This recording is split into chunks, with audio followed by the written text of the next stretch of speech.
जी मनमोहन व्यास जी, अब आप बताएंगे कि आपका इस म्यूज़िक की तरफ इंटरेस्ट कैसे और कब आया। हुआ ऐसे था कि हम लोग जब छोटे थे तो हमारे पिताजी हम सभी सातों भाई बहनों को लेकर बैठते थे और हारमोनियम से हमें गाना गवाया करते थे। तो मैंने पिताजी से पूछा कि संगीत की परंपरा कैसे आ गई हमारे घर में। तो उन्होंने कहा कि तुम्हारी जो दादी थी यानी मेरी जो माँ थी वो एक कलाकार थी और बहुत अच्छे कसीदे का काम करती थी।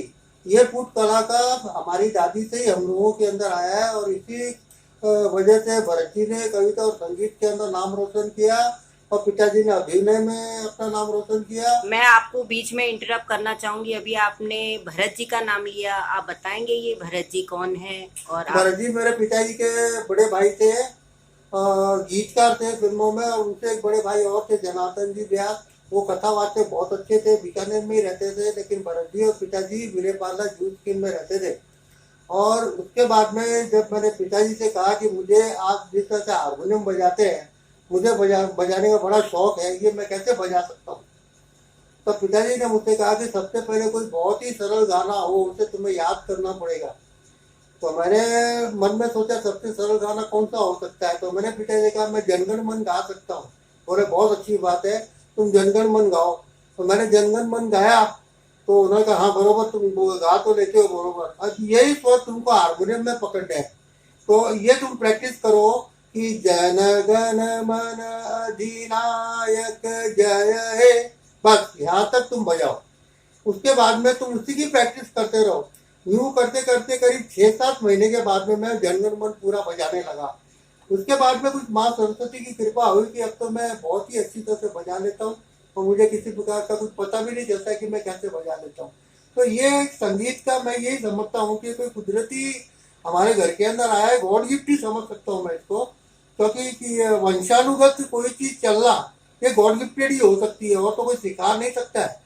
गाना गाना या संगीत बनाना या कला का कोई भी क्षेत्र हो, वो गॉड गिफ्टेड ही होता है। चाहे लता जी के आप गाने सुन लो, चाहे आशा जी के सुन लो, चाहे मना, ये सब गॉड गिफ्टेड है। इनके गले के अंदर मुर्के ऐसे थे जो मुर्के हरेक को भगवान ने नहीं दिए। माँ सरस्वती की कृपा से वो मूर्खों से गाते गए और उनके गाने आज भी हम लोग सुनते हैं। इसी तरह से कुछ अंश तक मेरे पे भी माँ सरस्वती की कृपा हुई और मैं हारमोनियम बजाना सीखा और मैं साथ में गा भी लेता हूँ। तो एक और बात मैं पूछना चाहती हूँ कि मैंने सुना है कि आपको शंकर जयकिशन जी के यहाँ पर भी ट्रेनिंग के लिए उन भेजा दिनों गया शंकर था। जयकिशन जी सन्यासी फिल्म का संगीत दे रहे थे। तो मुझे पिताजी ले गए थे उनका असिस्टेंट बनाने के लिए कि तेरे को संगीत में इतनी रुचि है तो शंकर जी के पास चला जा, शंकर जी तेरे को और ट्रेन कर देंगे। मगर शंकर जी का उस समय जो समय था वो उतार का था, क्योंकि जयकिशन जी चल चुके थे। तो शंकर जी ने जब सन्यासी का म्यूजिक बनाया तो उन्होंने मेरे सामने एक संगीत बनाया था, चल सन्यासी मंदिर में, और उसकी रिकॉर्डिंग भी मेरे सामने ही हुई थी। तो शंकर जी ने मुझसे पूछा कि व्यास जी आपको कैसा लगा गाना मेरा। मैं कहा शंकर जी एक बात जरूर है कि आज जय किशन जी नहीं है, उसके बावजूद ही आपने अपने तरफ से जो संगीत देने की कोशिश की है, मैं समझता हूँ कि ये गाना चारों तरफ आपकी तरफ फैल जाएगा। और वाकई में वही हुआ। चल सन्यासी मंदिर में सुपर डुपर हिट हो गया उनका गाना। लेकिन कुछ दिनों के बाद में शंकर जी ने ऑफिस में भी आना छोड़ दिया था। फिर पता चला कि वो अब आते नहीं ऑफिस में, तो मैंने भी फिर जाना छोड़ दिया। अच्छा मनमोहन जी, ये बताइए, आपके पिताजी श्री वी एम व्यास जी और ताऊ जी पंडित भरत व्यास जी का आपके पीछे बैकग्राउंड रहा है, तो उनके बारे में कुछ बताएंगे। ऐसा था कि कला के प्रति रुचि तो भरत जी की और पिताजी की बचपन से ही थी। क्योंकि चूरू में भी कृष्ण लीला की वो लोग मंचन किया करते थे, जिसमें भरत जी कृष्ण बनते थे और पिताजी उनकी सहेली बनते थे। और वहीं से मैंने देखा कि इन लोगों के अंदर कला का फूट था, और ये कहीं पंडित घराने में तो पैदा हो गए लेकिन इनके अंदर कला फूट फूट के भरी हुई थी। अब वो कैसे निखर कर बाहर आए, इसके लिए उनको चूरू छोड़कर सबसे पहले कलकत्ता आना पड़ा। कलकत्ते में काफी संघर्ष करने के बाद में सेकेंड वर्ल्ड वॉर हो जाने की वजह से भरत और पिटाई को बीकानेर आना पड़ा।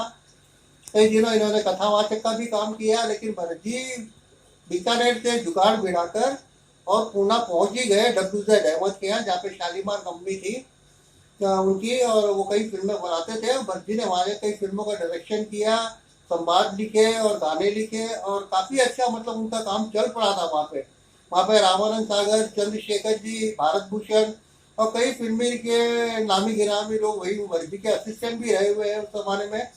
अब हुआ ये कि हिंदुस्तान और पाकिस्तान का बंटवारा हो गया 1947 में। तो WZ अहमद भी पूना छोड़कर और पाकिस्तान भाग गया, वो कंपनी हो गई बंद। तब तक पिताजी बॉम्बे आए हुए थे और उन्होंने यहाँ पृथ्वी थिएटर्स भी ज्वाइन कर लिया था। तो भरत जी भी मतलब पूना से बॉम्बे आ गए थे, मलाड में कोई एक भाड़े की खोली लेकर रहने लग गए थे और काफी संघर्ष दोनों भाइयों ने किया, इसमें तो कोई दो राय नहीं है। सुबह का खाना है तो रात का नहीं है, रात का है तो सुबह का नहीं है, किसी तरह से इन्होंने अपना, लेकिन कला के प्रति इनकी रुझान रही, कभी भी इन्होंने कला को दामन नहीं छोड़ा और वो इसी में सफल होना चाहते थे। वैसे नौकरी भी कर सकते थे लेकिन नहीं की इन लोगों ने। भरत जी गाने ही लिखना चाहते थे, पिताजी अभिनय करना चाहते थे। वैसे भरत पिताजी ने तो गाने में भी कोशिश की लेकिन आवाज भारी होने की वजह से उनको वो क्षेत्र छोड़ना पड़ा। रफी साहब ने पूछा भी देखा कि रफी साहब और पिताजी दोनों कोरस में गाया करते थे, तो रफी साहब ने पूछा भी था कि व्यास जी आप गाने के क्षेत्र से कैसे अलग हो गए। बोले मेरी आवाज़ पतली नहीं है, आपकी आवाज़ पतली हुई है, मेरी आवाज़ भारी है, इसके लिए मैं गायन के क्षेत्र में सफल नहीं हो सकता हूँ। और इस तरह से पिताजी ने पृथ्वी थिएटर ज्वाइन कर लिया और भरत जी कवि सम्मेलन में जाने लग गए।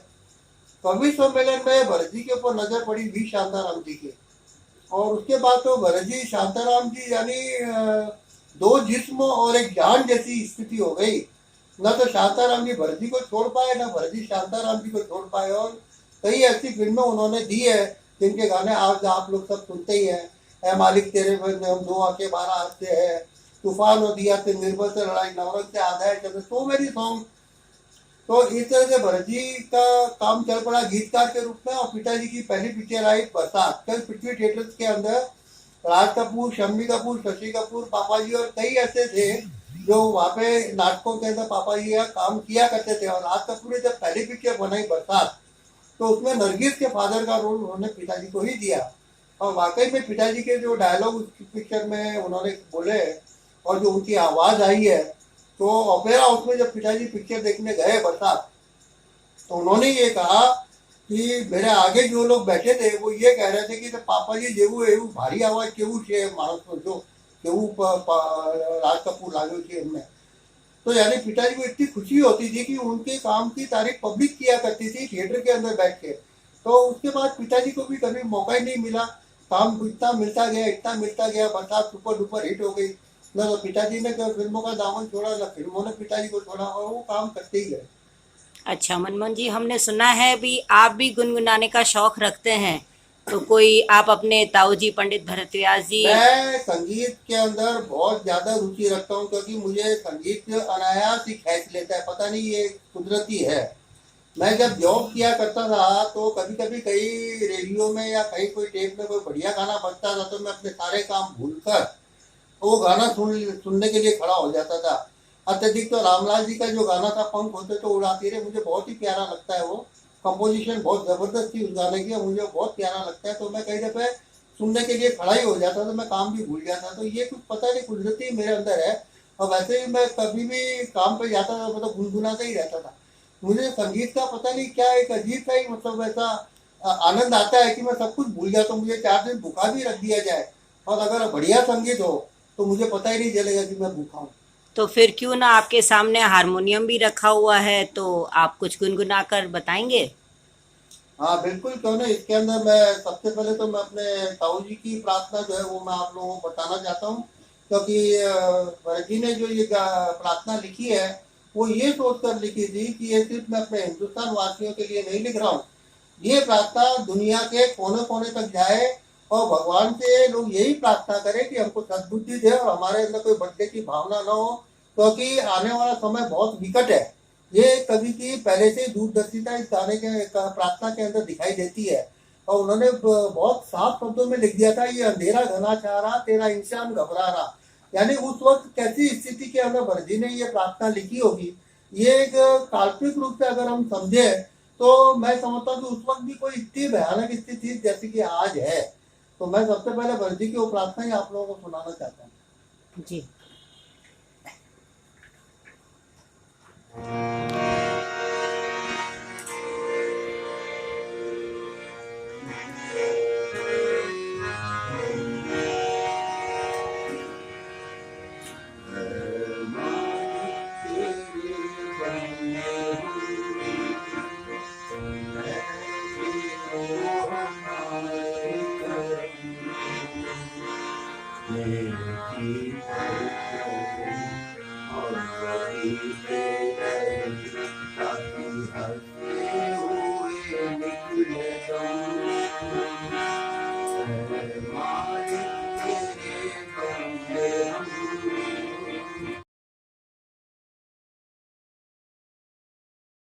था कि बॉम्बे में आने के बाद में अपनी पहचान बनाने के लिए पिताजी को और भरत जी को अपना खुद का थिएटर खोलने का बहुत उत्सुक थे वो दोनों भाई, और उन्होंने बांगवाड़ी थिएटर के अंदर अपना रंगीला मारवाड़ करके स्थापना की थी, और उसके साथ उन्होंने ढोला मारू और रामू चन्ना का नाटक का मंचन भी किया।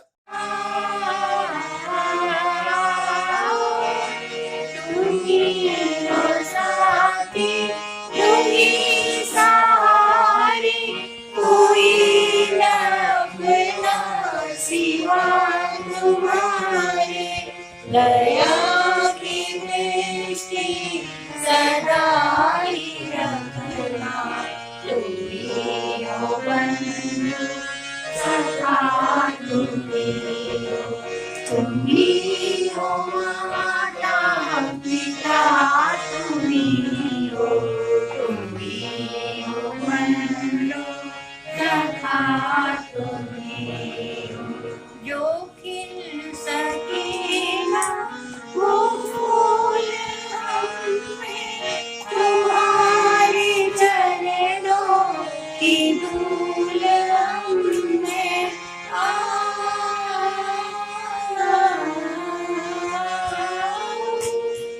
जो खिल सके ना वो फूल हमें, तुम्हारे चरणों की धूल हमें। दया भैया तुम्ही केवैया, तुम्ही हो बंधु सखा, तुम्ही हो माता पिता, तुम्ही हो बंधु सखा, जी मनमोहन जी, बहुत बहुत धन्यवाद जो आपने हमें अपना कीमती समय दिया और इतनी जानकारी हमें उपलब्ध करवाई। आप सब लोगों का धन्यवाद। आप लोग हमारे यहाँ आए, आप लोगों ने हमारा मनोरंजन किया, वो कम नहीं है, क्योंकि सुने पड़े हुए इस संसार में थोड़ी सी अगर हलचल हुई है तो आप लोगों के आने से ही हुई है, और ये संगीत की वजह से हम लोग फिर आज मिले, ये हमारा सौभाग्य है। हम अपने माता पिता को सब नमन करते हैं। हम फिर मिलते रहेंगे। इसी के साथ धन्यवाद। ये ना